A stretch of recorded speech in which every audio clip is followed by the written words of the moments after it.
everybody.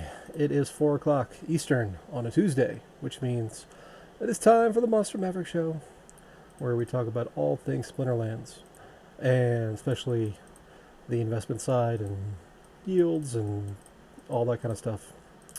Today's going to be kind of a special episode because, like Foggy Bottom says here, looking forward to that AMA summary since I missed it. So last week we had an AMA. It was aggroed as usual, but also Yaba was there, and apparently aggroed screwed up the recording of Yaba's side of the conversation, so it came through very muffled or garbled or whatever. So Steve Dan says, thanks for having us. Glad everybody's here. We got Krim, we got Flower, we got Foggy Bottom, we got Foxcoit, we got Yasik, Matt, Paco, Paul. Who else we got? We got the Rondon, Steam Dan, worst DJ ever. So aggroed is the worst DJ ever. But so one of the things I was going to do on today's show was to go over my notes of what was said during that AMA. So a little bit of a recap for those people who missed the AMA. So that is, normally I go over those in kind of broad strokes, but here we're going to go over into some detail. And that's going to be kind of unusual, but it's going to tie in because, the big thing this week is Dice. Azmare Dice is rolling out soon. And, we're going to talk about all the different, the math, really, behind whether to buy or to wait or to try to get in some other way and buy on the secondary markets. So we're going to get into all of that. I mean, there are a bunch of other topics I also want to hit. I've seen 3 different instances now of companies using Bitcoin as reserve currency. We've got DEC on CoinMarketCap, which is big news. We've got all the DICE stuff. Some of the other things that were mentioned in the AMA that I wanted to hit on as far as NFT showroom, the SPT shop, and potential syncs, and how all that's going to work out. But so I don't know if we're going to get to all of that. We only have an hour, and I have a tendency to talk very fast, but I try to keep it under control. Just mellow out. I've been accused my entire life of talking fast, but and it's true. But what are you going to do? So, without further ado, a couple of housekeeping things. That we have, for those of you who are joining us in the Discord audience, whether you're there or whether you're watching on Theta or 3Speak or mspwaves.com, or I don't even know if there's more streaming platforms than that, but you can register with the bot as far as doing this command shows. And you can register reminders for yourself by navigating this particular MSP Wave schedule bot. So it only works once per instance. So it's not. So you have to do it on your own time, basically. But once you have the role for Monster Maverick, every time the show starts, you'll get a notification 5 minutes before, so you don't miss it in the future. So if you want to do that, there is that. As always, replays will be posted on YouTube and Spotify and Google Podcasts and all that kind of stuff. So if you catch it there, that's cool too. The main thing is that when you're watching those replays, you don't get the live in-person back and forth, and you also might have trouble with the images that are posted in chat. So I always make the post on Hive to include all those images. So hopefully that'll help sort that issue out. But without any other further ado, let's jump into it. So like I said, I took notes during the AMA. Now, I did not plan for this to be like a recording of what was going to what the whole thing was, so I didn't take notes on every single thing that was said. I just took notes on things that I found interesting. So let's start with SPT. So SPT is the Splinterlands Talk token or Splinter Talk token, and SplinterTalk.io migrated over to Hive last week or the week before. We're starting to get payouts on the Hive blockchain for those, and it's no longer entirely in Korean, which is nice, I think, because we have a much wider player base than just that. So at some point, they're going to be implementing a shop, and that you can use your SPT tokens to buy stuff with, and it's going to be cosmetic stuff. Nothing that applies to that affects gameplay. But they're talking about skins and avatars, possibly titles, possibly physical merchandise, which would be fun. So the only physical merch that we have so far was from the Untamed Kickstarter, which I had the box in my garage. I still haven't opened it. I just cracked the seal to make sure that the stuff was in there, and then everything is still in the box. But I think there's a T-shirt in there. There's some physical cards, and all that kind of stuff. And I think he's talking about Jebediah Ron for the garden show. Yeah. So the skins is interesting. Avatars too, really. So the Hive Engine crew has come up with these marketplaces: NFT Showroom, Lenzy. There's going to be a couple more that are coming out shortly, but I think those are the two that are in place so far, and those are for selling artwork. Well, NFT Showroom is digital artwork. Lenzy is for photographs, and ever since that came out, people are saying, well, you know, if there's artwork, then and they're NFTs, and we have our cards, and those are NFTs, then maybe we could combine those two. And Yaba indicated that yes, once a skin system is in place, an integration between those two things will be possible. So I'm looking forward to that a lot. To date, we only have the one set of skins, the Winds of Change set. Let me bring that up.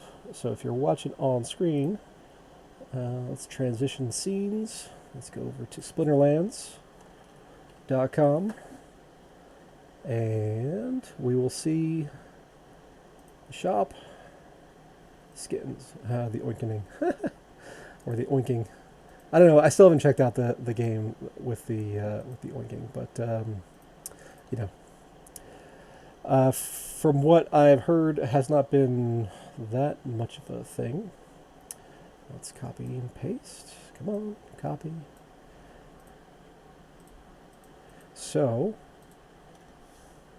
let's paste that. So we can see that. So this is the only set that's available to date, and it's one of those things that falls low on the priority list for the development team because, well, you can see that a lot of these, 20 have been sold, 30 have been sold, something like that. I very rarely come across them in gameplay, and so I mean it's just fallen by the wayside basically. However, skins are something that people like. It's fun to make customize your own thing. So by creating, we'll always have me, Karim. That's right. But by opening it up to like a peer-to-peer kind of thing, where we have people creating artwork on NFT Showroom, and then people linking that somehow to their Splinterlands cards, that opens a lot more community activity, as well as just another marketplace, because people are going to be selling these skins, I'm sure, not just giving them away for free.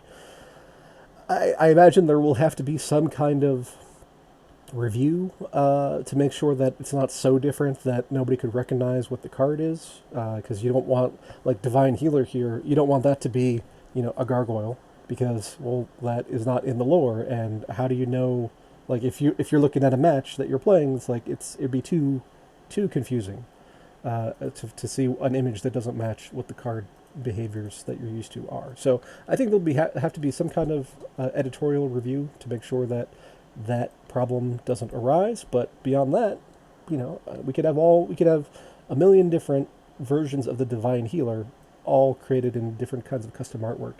So I think that'll be fantastic, and it'll be a sync for for possibly SPT, and just more activity in the blockchain community. So I'm all for that. And that was kind of the non-dice stuff that I took notes on as far as Yaba goes. So all the rest of this is about dice. So that is the big event for the week. I think we're going to see it come out in a few days, possibly a week. You never quite know. So baseline characteristics. We're looking at a set of about 300,000 dice, Azmare Dice. The token is not going to be dice. It's going to be something else. I think there was already a conflict with the dice token name. So my guess is will be Azmare. But we'll see how that comes out. But 300,000 of the various types. And basically we're looking at, in terms of potential max level combinations, we're looking at 400 of each card. There's going to be 20 cards, and plus another 5 airdrops, so it'll end up being 25. So, that is a lot of cards. The airdrops are going to be at 50,000 increments, so airdrop number 1 will be at 50,000 dice sold, airdrop number 2 will be at 100,000 dice sold, 150,000, 200,000, 250,000, and then at the total sellout at 300,000, there will not be any airdrop. There are 3 new abilities. The first is Void Armor, and that basically is armor that works like the weak magic rule set, where armor or magic attacks hit the armor first, and then only after the armor is used all up, then it goes on to the health. So it is still armor though, so it does work against melee and ranged. So it just has, let's say 4 void armor. It'll defend against any combination of magic, melee, and range attacks. Then there's immunity, and that is where the monster is immune to all negative status effects, like slow, demoralize, poison.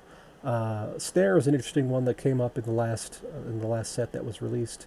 But all those kinds of things are, the monster that has immunity is not affected to those. It's sort of like a permanent cleanse. One caveat with that is that the summoner debuffs from the opposing team will still affect the monster. So if you are playing against Mimosa Nightshade and it hits you with Affliction, you're still going to have Affliction because it's a summoner and not a monster debuff. And the quote I got from Yaba on this was that it's going to be a pretty strong ability. So, and you'll see when we get into the actual cards, how they account for that with the mana cost and everything. The third new ability is Cripple. So Cripple is really interesting for tanks, or for anti-tanks, I should say. So when it's kind of similar to the Halving ability with the Halfling Alchemist, where when the monster with Cripple attacks another monster, the monster that receives the attack, or the defending monster there, loses its maximum health by 1. So if it has 8 health, let's say, it gets hit. Now it's down to whatever the effect of the attack is, but then its potential max drops to 7. It gets hits again, potential max drops to 6. So there's a couple interesting effects with that, because it counters things like scavenge, and especially on things like the jellies, where you have the heal. It should be renamed to differently abled.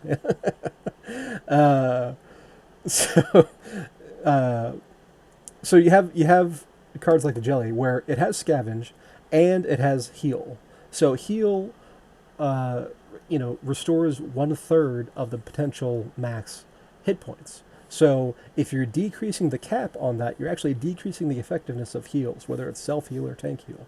So that is going to be a really interesting mechanic to see how that works out in different kinds of settings, because you're really targeting the effect of mostly you're going to be using this on tanks, I think. So you're limiting the effect of healing on tanks, even though you're not giving it affliction, where it can't heal at all. So it's just kind of asymptotically lowering the effectiveness there. So that's interesting. The summoners of the Azmare Dice will all be friendly buffs and no debuffs to other teams. The Elementals summoners are 3 mana, and the Dragon Summoner is 4 mana. And we finally got the details, I think, on the last ones today or yesterday. Cost, it's going to be 3,000 Dark Energy Crystals per dice, and those Dark Energy Crystals are burned. So, I mean, we'll get into the math here in just a second, but if every dice sold for 3,000 Dark Energy Crystals, that would be 900 million Dark Energy Crystals burned forever and taken out of supply. So, please note, so Paul says, please note that he's still affected by summoner stat debuffs. So, for example, against Mosa, he will get -1 ranged attack, but he will not get the affliction due to the immunity ability. He will not get afflicted. Oh, okay, so a little update from Paul there. Stat debuffs, but not ability debuffs. That's interesting. Okay, so so 900 million Dark Energy Crystals at retail value. It obviously won't go for that because there are guild discounts, there are bulk discounts, there are I assume. Well, maybe I shouldn't assume, but in the past they gave away orbs and then Untamed as part of rewards as 1%. 1% rarity, and I think dice will get mixed into that rotation as well. So the net effect is it won't be 900 million. It'll be something like 500 or 600 million. So Foggy Bottom asks, did they say if there will be a minimum guaranteed for the airdrop similar to Untamed? And Matt did confirm 25 total with airdrop. Thanks. So yeah, the 25 is going to be the total. Yes, so that is correct. I had thought originally it was going to be like 15 plus 5 to make 20, but no, he's saying it's 20 plus 5 to make 25.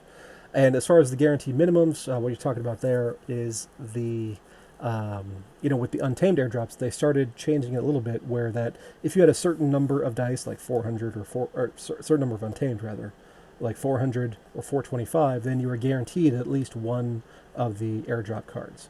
And I assume they will continue that mechanic, but I don't remember if he said that specifically. Other interesting things about dice is that the burn schedule is going to be Untamed. It is not getting the 2 times promo bonus that we've seen in other promo editions. And in fact, it's not even going to be counted as a promo edition. It's going to be a new 5th edition of cards. So, like orbs, followed the beta schedule, but then were doubled in terms of burn rates. So they effectively were alphas. And then the 4 alpha Kickstarters had double alpha burn rates, which you almost never see because there weren't actually that many of them. So this is just going to be straight like Untamed. It's going to be 10 for commons, and that has a big impact on the math. So yeah, that's the notes I took for Yaba and Aggroed's 1 hour AMA on Friday. I know he said other things, but whatever they were, I just didn't write them down. So are they still considered promo? I mean, they are promotional, but they are not the promo edition. They're going to be a 5th thing unto themselves. So yeah, they're going to be not counted as promo editions, if that's what you're asking. But they are still promotional. It is a special set. So they get the 10% bonus then? I believe they do. I am not 100% sure about that. But I think so. So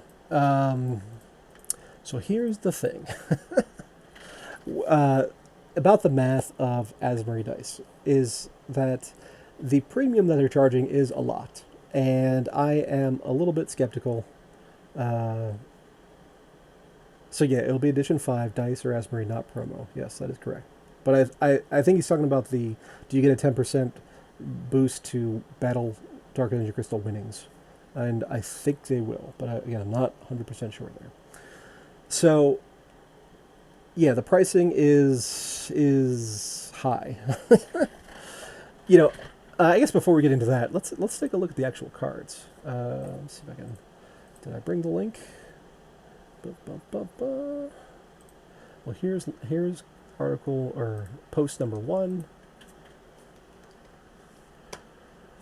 So this was the Earth Splinter. We've got a summoner who gives thorns to everybody. It's 3 mana, which is great. We've got the Goblin Dartling, which is 2 mana. Let's copy this guy. And I always like 2 mana or 1 mana kind of monsters because they're great little fillers, especially for those low mana matches where you don't have so many choices. He's got some Shatter and some Knockout.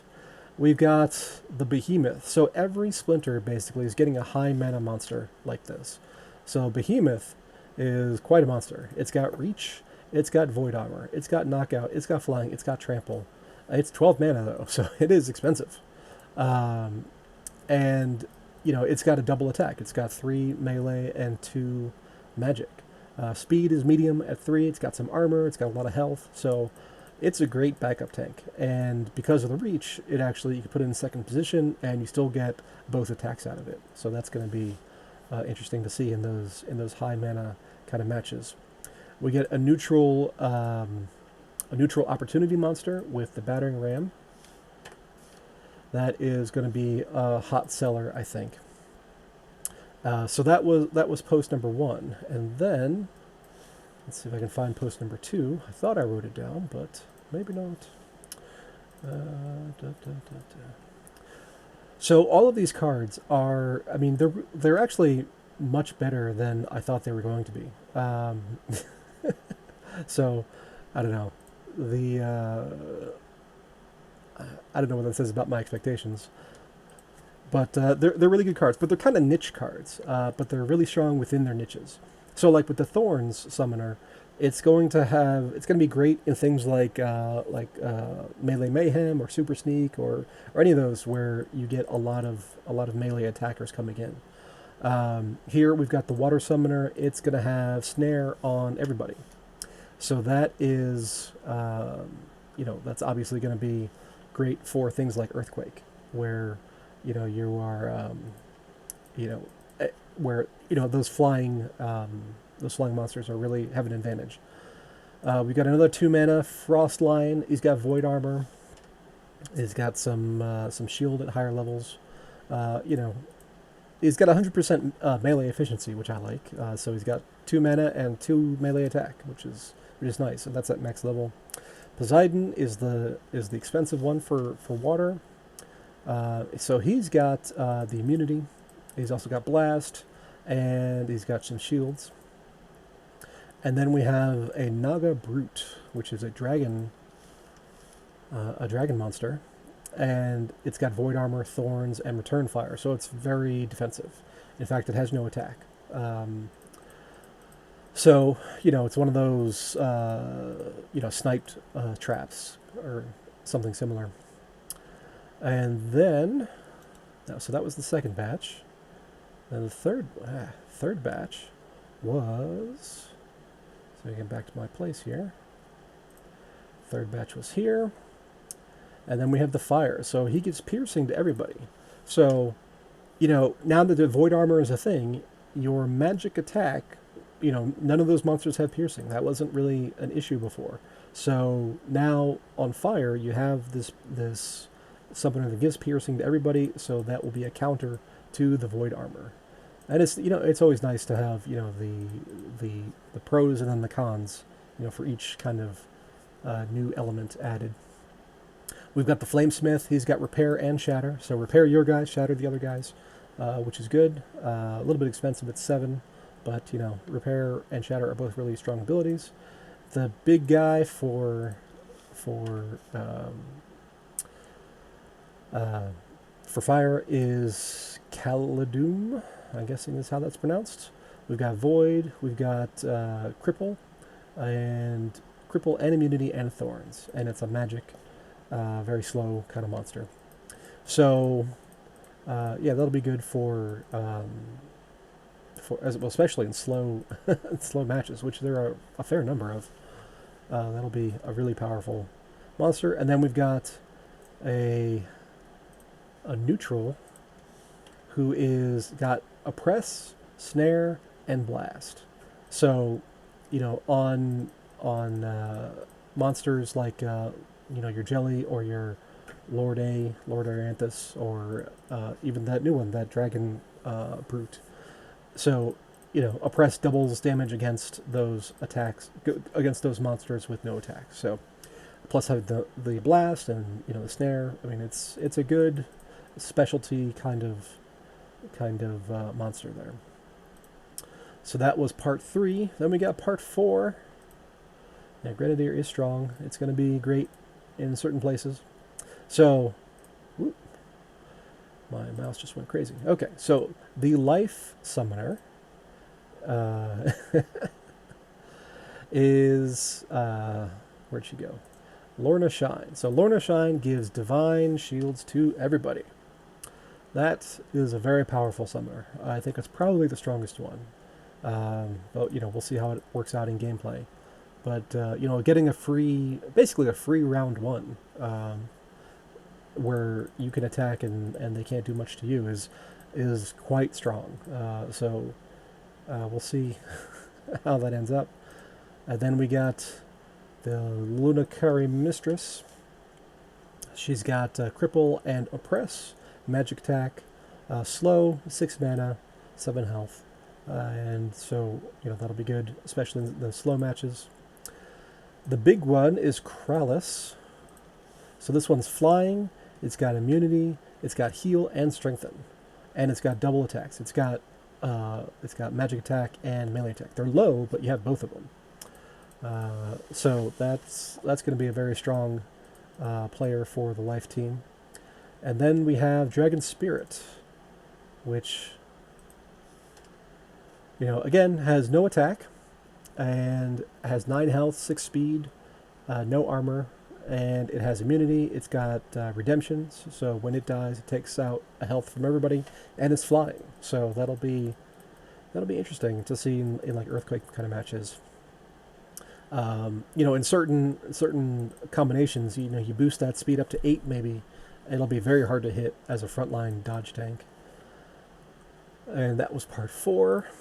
And part 5 was released 4 hours ago. So I appreciate the timing. So here's the big baller. This is the Death Summoner, Ouster Rotwell. Gives Magic Reflect to everybody. That is a very strong buff. So I think this one and the Life Summoner are going to be the ones that are going to be really in demand. Then we've got, as far as monsters go, we've got Morrow's Ghost. That's 3 mana, 3 melee attack, 7 shields, 1 health, and void armor. So on certain rule sets, that'll be great. It's kind of like the Enchanted Defender, where it's got the 1 health. Equalizer matches, those 1 health monsters that are cheap are fantastic. So that'll be not a staple, but it'll make its appearance quite a bit, I think. And then we have Cthulhu, which is the obvious name for a death monster, a legendary death monster. So he's got Cripple, he's got Flying, he's got Stun, he's got Weaken, and he's got Last Man Standing. So, and he's 11 mana, 1 speed, 3 magic attack, 13 health. So that's gonna be just a powerhouse in certain situations. And then we have Brighton Bloom, which is a dragon summoner, gives everybody flying. So, there will be obviously Earthquake matches that I keep talking about Earthquake matches because that affects a lot of these kind of things. But yeah, that's kind of unique. It's not a direct combat kind of thing like we see in most other summoners, but it is, it makes it 25% harder to hit. So, in some of those matches, that increase in the miss chance is pretty significant. So, especially if you have a fast team. Back to basics plus Earthquake, yeah. Those are all handy. And that is the set. So let's see, how many was that? I think we got 1, 2, 3, 4, 5, 6, 7, 8, 9, 10, 11, 12, 13. 14, 15, 16, 17, 18, 19, and then I didn't paste the Earth Summoner for Thorn, so that is 20. 20 cards that are at the start, and then we'll see what the airdrops become, which are going to be after each 50,000, from 50 to 250. So, yeah, I mean, I like the cards a lot. I think in those certain situations, they will be very strong. So within their niches, they'll be great cards. They won't be quite as utilized as like on the death team. You got the Undead Priest, which is like in every death team. Yes, it can give you the stats on how frequently is actually used from the gameplay data. So Dave McCoy is asking, have I heard if dice will come in quests like orbs? I have not heard that confirmed, but I believe it will be. I can't imagine them doing anything else. So, yeah, that's why I think the total ending price will not, or the total ending sync will not be 900 million. It'll be more like the 500 or the 600 million. So, let's talk about the price, because I think this is the key or the critical issue with Azmare Dice. So 3,000, right? Let's just keep it there, because yes, you have your guild discounts if you're going to guild. Yes, you have your bulk discounts if you buy in bulk. But then you also, they're assuming that you're going to be using potions in order to make that 400 number work out. That potential maximum 400 of each card type. And that makes a certain amount of sense, because people have not been using their potions that they've gotten as rewards because they can't. So once they made that change, then the potions started stacking up. And yes, some people have been using them on buying Untamed packs and opening those, but relatively rare when you look at the total thing. So there's a lot of potions out there to be used for these dice, which is great. I'd rather not have to buy the potions. And for me, the delta in the potion, or the delta in the quest rewards with potions, without potions, is not really enough to get all worked up about. So I'm fine with that change.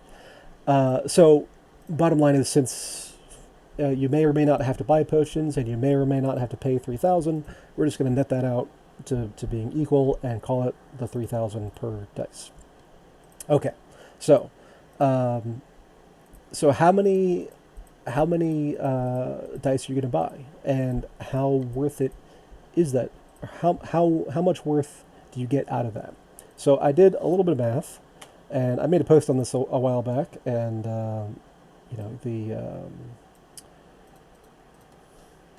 there's a picture of it, of my spreadsheet. So you can see the way this works is, or the way the spreadsheet works, is that you have the base probability of each particular rarity type. You then have the adjustments for 2% going to gold, and then you have the effects of the legendary and the gold potions, and based on the number that you buy, you end up with a certain number of cards. So if you buy 800 dice, then you end up with 2,877 regular commons. You end up with 758 regular rares, 143 regular epics, 61 regular legendaries, and a grab bag of gold foil cards. Okay, so there's 6 commons, there's 6 rares, there's 3 epics, and there's 5 legendaries. Okay, so far so good. And so given the numbers to max everything, you end up with just over 1 of each type of regular foil. Card. So that's all great, and you end up with between like a tenth and a half of a max level gold foil card, of each type, of each card ID.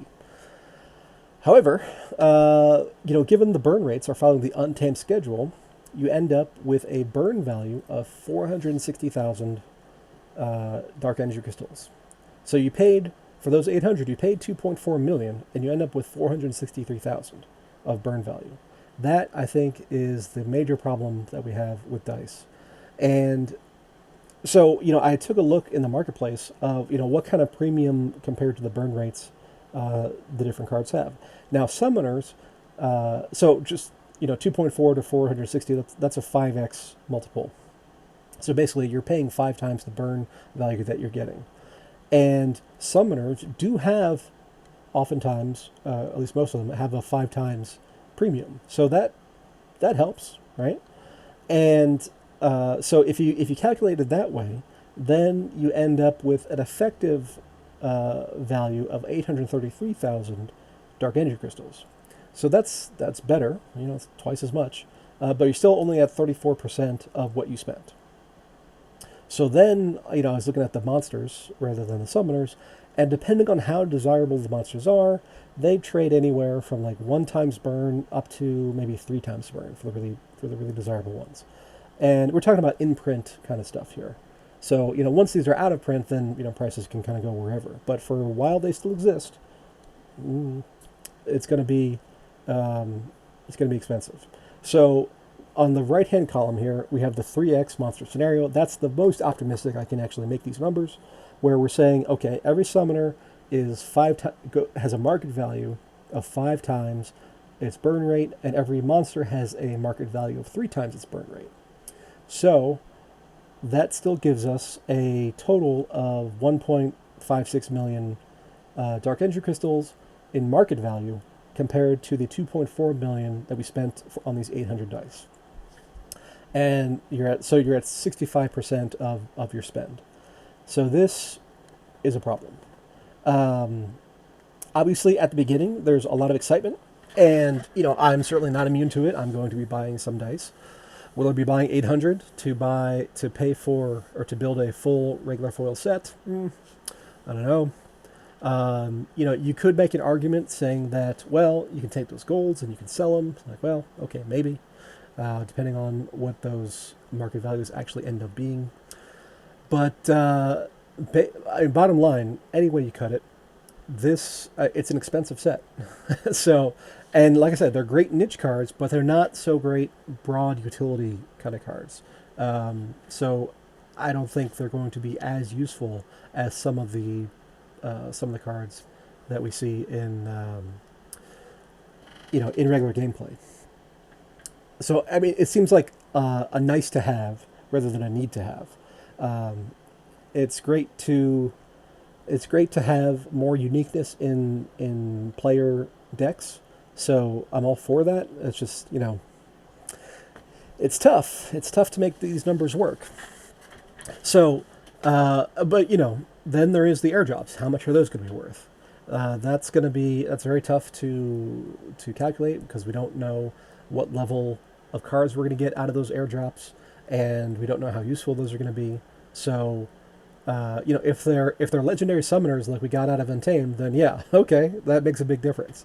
If they are monsters, or if they're elemental monsters, if they're somewhat less useful elemental monsters, then that's a much harder argument to put in favor of buying those dice. So what I kind of foresee happening is we have the initial excitement. A bunch are going to sell. I'm going to be buying some. I'm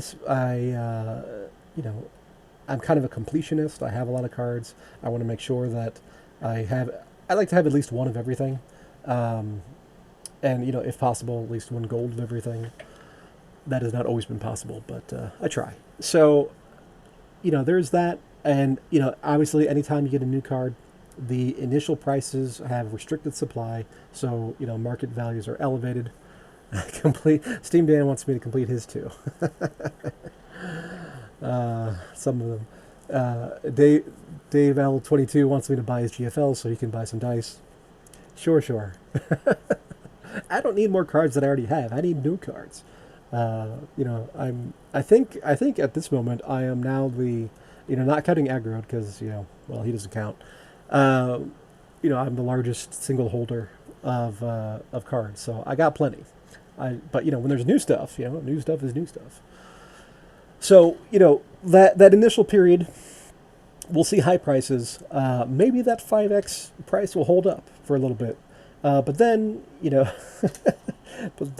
Steam Dan says, don't walk alone on Discord. After that initial excitement wears off, it's going to be a grind. Because, thanks, Dave. Dave says, congrats on becoming number 1. Appreciate that. So, it's going to be grind. So, 50,000 dark energy crystals. People are kind of thinking about this like packs, where, when we get close to that 100,000, when we get close to that 100,000 airdrop level, the whales come in and they buy up a whole bunch of packs. And, maybe that'll happen here, but, 50,000 of these dice is going to be 150 million dark energy crystals. And that is, thank you, Steam Dan. He says, congrats for my whale status. So 150 million dark energy crystals. The current supply, I did both, Ron. Ron says I could have bought a house instead he bought cards. I bought a house and I bought cards. So 150 million dark energy crystals. There's 440 million in circulation right now, something like that. Let's take a look at the market. No, that's not what I want. Hive, engine, deck. I bought a house of cards? Yes. Just like that. So if we look at the market stats, okay, so 404 circulating, or 44 million circulating dark energy crystals. So about 80 or 90 million of that is on the market right now because J69 is unloading all of his stuff, all his dark energy crystals that he got from selling all of his cards, who was number one before, but then he, obviously had his meltdown and whatever.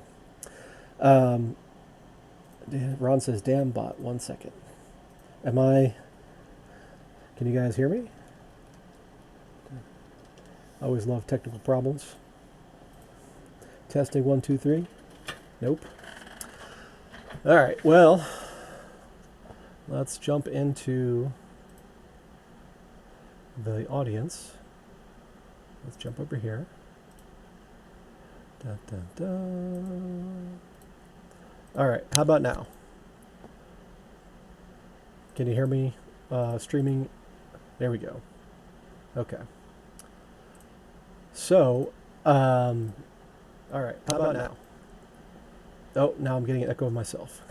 Great. All right, are we back?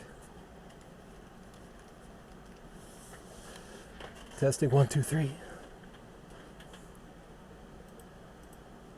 All right. Well, until Ron tells me otherwise, I'm going to keep talking. All right, so we got 404 million dark energy crystals, and then in the market we've got 90 something million for sale, all the way up to what's that last price? It's at 0.035, which is about 50% above where the market is right now. So yeah, that supply is going to be fairly frozen, at least for the time being. So, to get 150 million out of 400 million, really out of like 310 million, that's like half of the dark energy crystals floating around there. That is very tough to do, and it's going to be a slow process to do that. The flip side of that, though, is that by soaking up that much supply, then dark energy crystal prices should go up significantly. We're at about half the par value right now at 55 cents per thousand. Par is that $1 per thousand.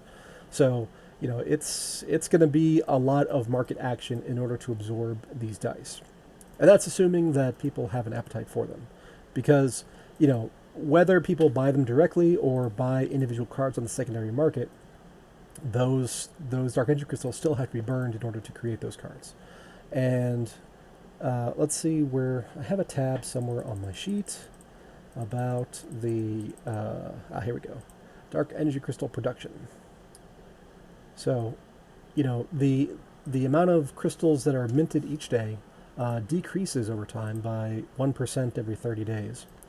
And so that comes out to, we are now in August of 2020, so we're at 860 million per day.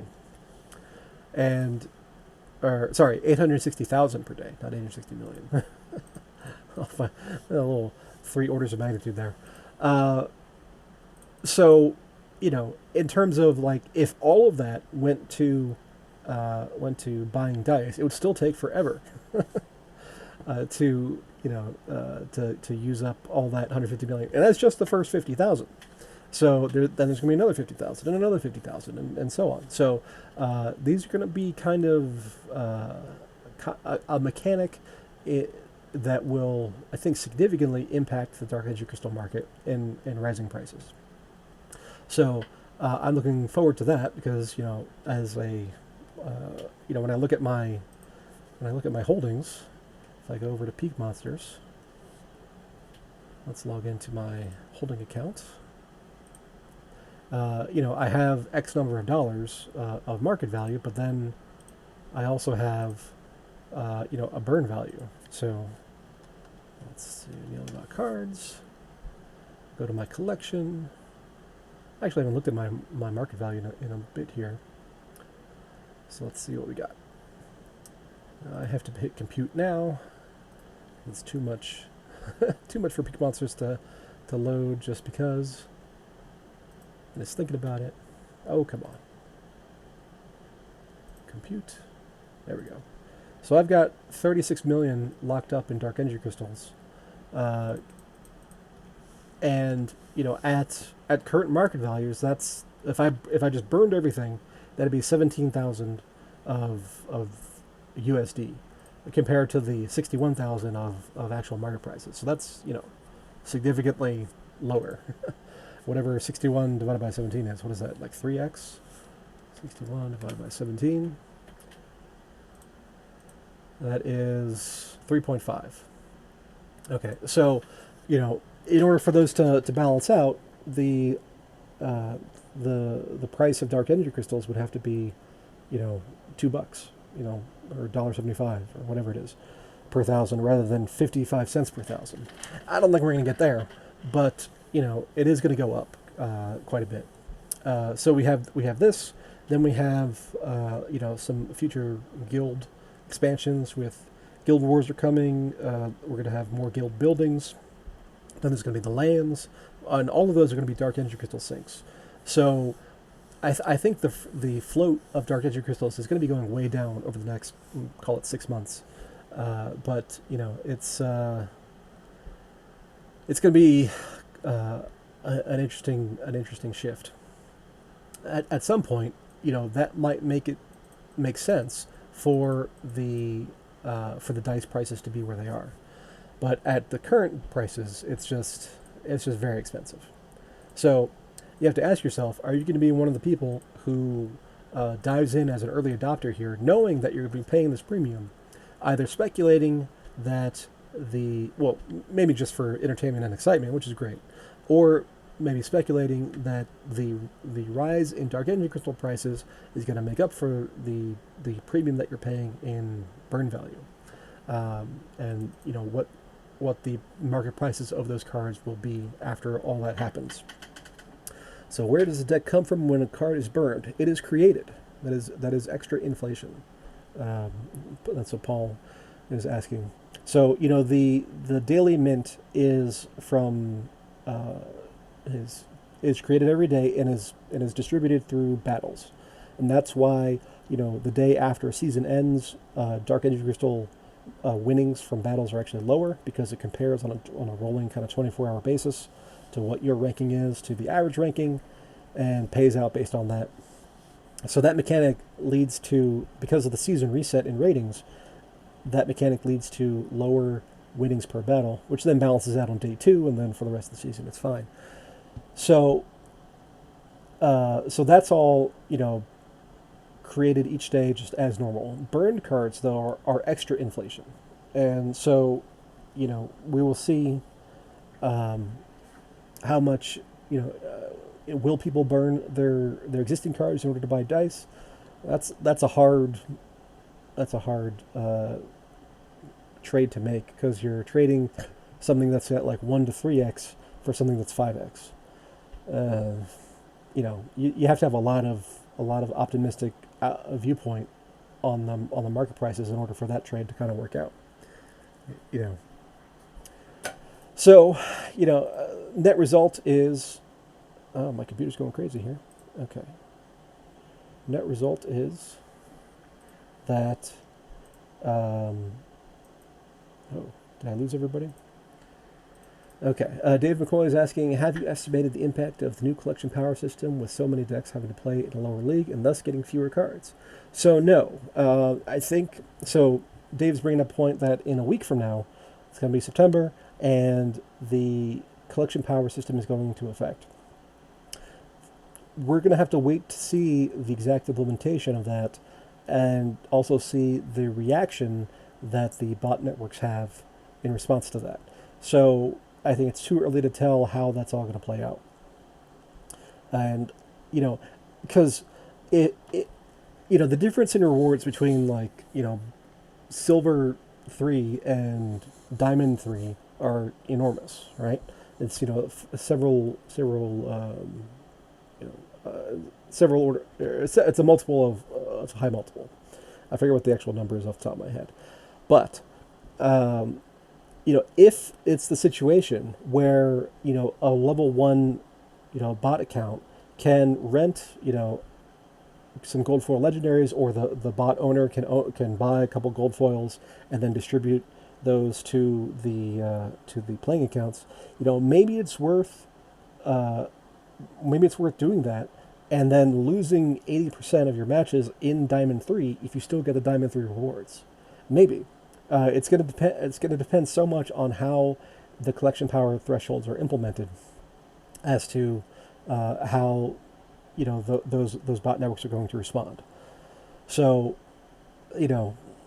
I'm going to wait and see. I'm going to wait and see through the first season, probably, to see what everybody ends up doing and where the breaks really are as far as not risk versus reward, but cost versus reward. So Lax says, I hope the bots don't end up all in the bottom, making users think only bots play. It's a possibility, but you do need game liquidity at every level. So the bots, as much as people, not everybody, but as much as a lot of people hate on them, they do provide that liquidity in a lot of scenarios where otherwise, it would take too long to find a match. Because for those of you who weren't around in the early days, it took a while to find matches, and there were certain hours of the day where you couldn't find any matches, and you just couldn't play because there just weren't enough people. So, if nothing else, the bots serve that function quite well. And, personally, I don't hate on the bots. I just want them to be good bots rather than crappy bots. Like the level 1s, just grinding matches to go up the leaderboard. I think that's just, that's just a bad experience for everybody involved. And yes, for that bot owner, they're optimizing, the cost, revenue versus cost, and I understand that, but it's just not good for the overall game. That's just my take on it. But the good bots, they're ones you don't even know are bots, and they just play, they have cards, and fine. I think that's fine. I mean, the bigger issue is the broken ranking system. So that goes back to my idea that rather than having a positive expected value from a game played in your ranking, which just means the more you play, the higher you rank on average, until you get to the very extremes at least. Rather than having a system like that, we should just have a tournament style system where you have a ranking based on your collection power of your ranking is based within the tier of your collection power. So, if collection power threshold for champion is 500,000, then okay, everybody over 500,000 is in the champion ranks, and then you could split up champion 1, 2, 3 as top third, second third, and third third. And if you're at the bottom of champion 3 because you have level 1 accounts that are just trying to grind and eventually get matched up with your other account, and one of you wins, and that counts towards your quest and towards your season, well, that should not be rewarded. But in order for that to work, you have to have a graduated reward schedule within each tier. So it'd be the top 50 basically are the top of of champion 1, and then rewards go down through champion 1 and then down to champion 2, and then within champion 2 they go down, and then down in champion 1, then within champion 1 they go down. So and then on through the rest of the ranks. So at that point it becomes much more competitive on your actual winning and playability, rather than just grinding out games. And the grinding out games is an area where bots have an enormous advantage over human beings, because bots can operate 24/7 and human beings can't. Typically I play an hour a day, maybe a half hour a day sometimes. I usually don't play on weekends because I'm busy with my kids and stuff. So it's definitely not a full-time pursuit. Scaredy Cat is challenging Ron to a duel. A dual swords. So 2 times fighting. Ron says bring it. So anyway, that is kind of my take for the week. I think dice are going to be a premium product and going to be slow moving because of that. And I think the net result is Dark Energy Crystal prices are going to go up significantly. So if you are looking to get in, you might want to buy some now before that happens. Next up is going to be Scaredy Cat. Our Scaredy Cat guide is right here, challenging our producer to a duel. He's got his Scaredy Cat investment show. He talks about crypto. He talks about what else does he talk about? Crypto, stocks.